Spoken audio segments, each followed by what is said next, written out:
John 12:29. Ha un ochlos, ha Hestos kai akusas, elegan, brontein geganinai, aloi elegan, angelos auto lelaliken. So right before this, Jesus has prayed, Father, glorify your name, and that the dramatic voice came from heaven. I have glorified it and will glorify it again. And so the crowd, and what crowd are we talking about? Well, the crowd that was standing implied there and had heard the voice come from heaven. This Hestos is a perfect participle. Akusas is an aorist participle. Notice how they're both used attributively to modify aklos, that one article governing both of them. Which crowd? Well, the crowd that was standing there and had heard the voice.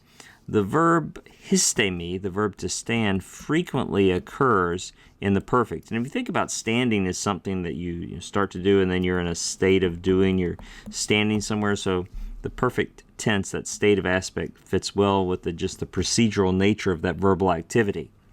So again, going back up here. So the crowd that was standing there and had heard the voice were saying, and they were saying, thunder has come about. Right? That was thunder. Now what we have here is that this is actually the indirect report of what they said. So in English we'd say they were saying that thunder had happened, that it was a clap of thunder. It's not a direct quotation of what they said.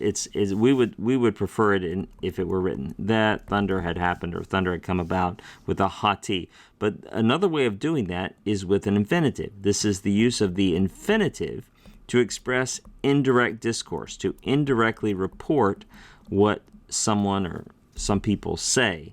And then you put the subject of the infinitive in the accusative case. That's why we have an accusative form of thunder. They were saying that thunder had happened, that thunder had come about. And then we have an example of direct discourse, essentially with quotation marks down here. Others were saying, an angel has spoken to him.